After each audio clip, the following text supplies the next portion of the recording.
Season 51, war number 11, so down to the final two wars of the season. Today we've matched up against AF, and the bands are Crossbones, Maestro, Mole Man, Venom, and Angela, and today my team is going to be Gorr, Luke Cage, and Warlock. And this is a lot of Gorr and Luke Cage this one. Warlock is just there for one fight, but we're going to start on Path 8 today against this Rintrah.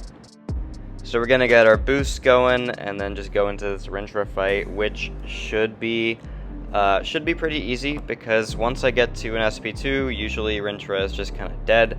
Or not dead, but like shut off, because all of the nodes are going to be gone, all of his mystical charges will be gone.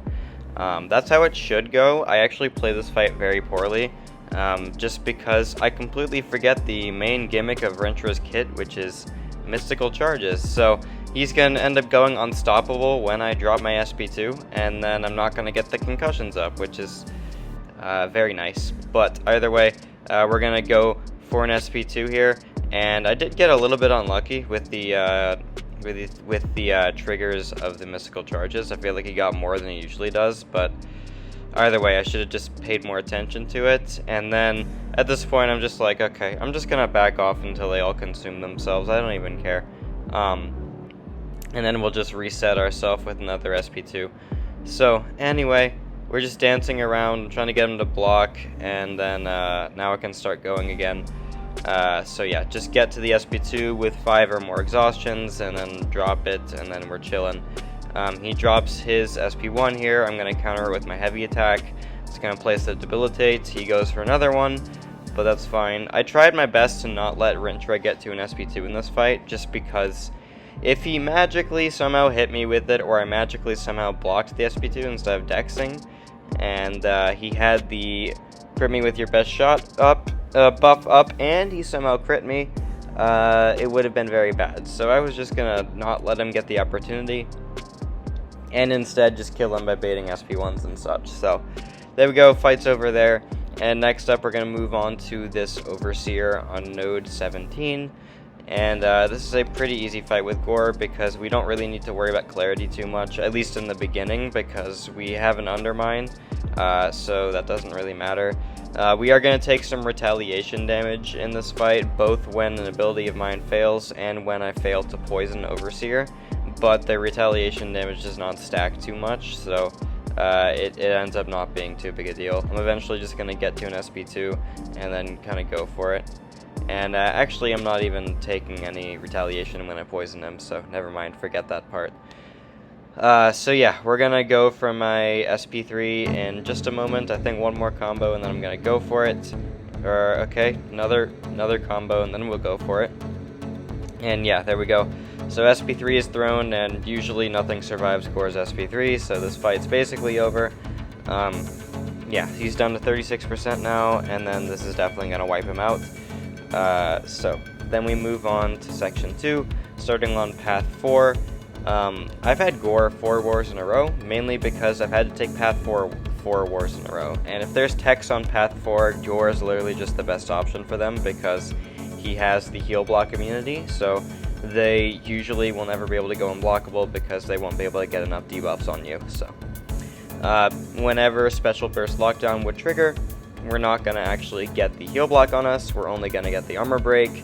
And in the case of Peni Parker, I don't even know why she's placed here, really. I don't think she's really doing much here.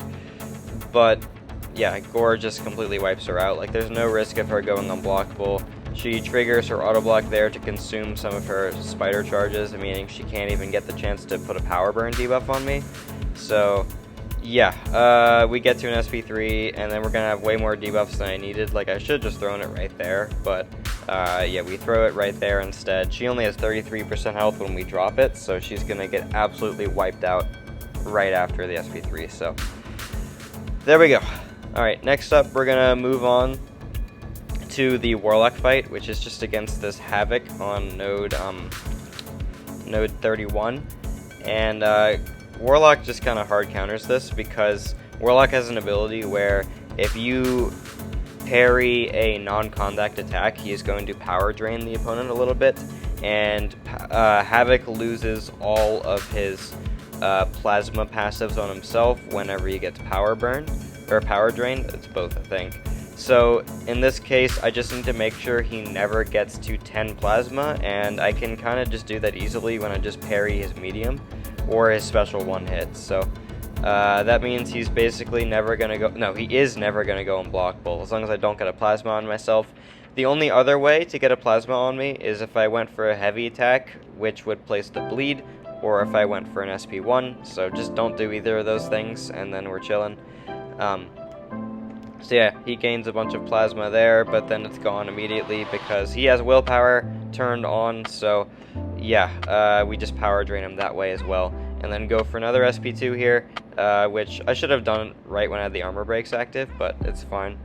Havok does reduce my crit damage by a little bit, so that is a bit annoying, but still, power backs are just carrying this fight, and I don't care if I'm in the fight for a little bit of time because I don't need to worry about taking chip damage because I don't have to heal Warlock back up. So anyway, next two fights, the two minis, 47 and 49. Starting with this Sasquatch here. I was not originally assigned this fight, but I did ask my battle group mate who was originally assigned it if I could take it, and she graciously allowed me to have it. Which I do think Luke Cage is a better counter to this fight than the original assignment of Photon. However, Photon definitely does the fight very easily as well, so it's not like it made too big a difference. But yeah, she graciously let me have this fight for the video, so I'm very appreciative of that. And then yeah, we're just going to go in with Luke Cage. The reason I think Luke is so good here is because Sassy cannot gain any Wrath charges while he is exhausted.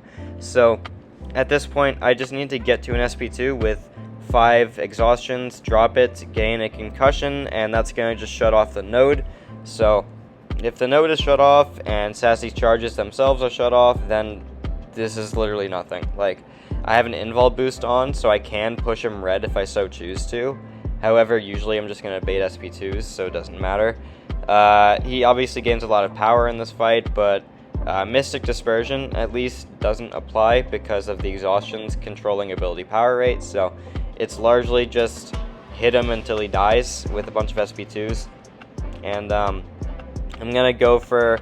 I'm trying to get a few more exhaustions up before I drop this one, and it's taking a bit of time. Hold on. I get an intercept there, and then we get the 6 I need, so there we go. I should have activated Science Powerbacks. I have absolutely no idea why I didn't. It would have been very smart to, because then I can get to an SP2 faster. But I didn't because I'm dumb.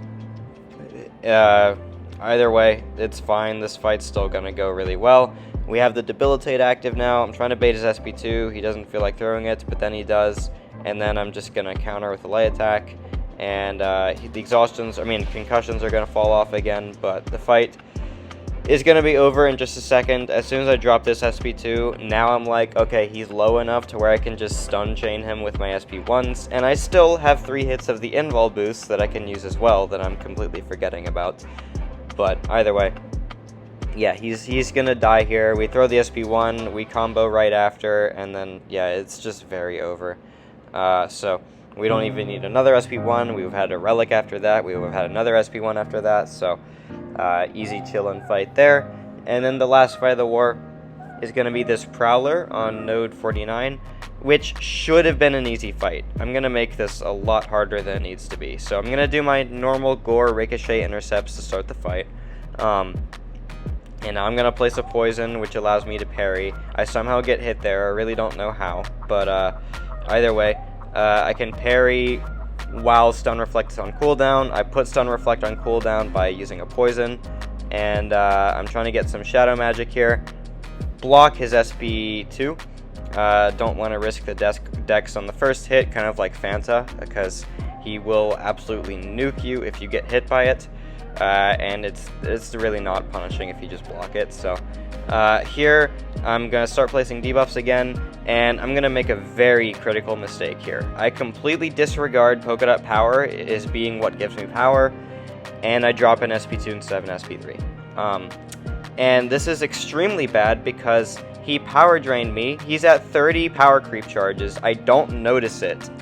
because when does Prowler ever get 30 power creep charges when you drop one special attack? Well, there's exactly when he does that.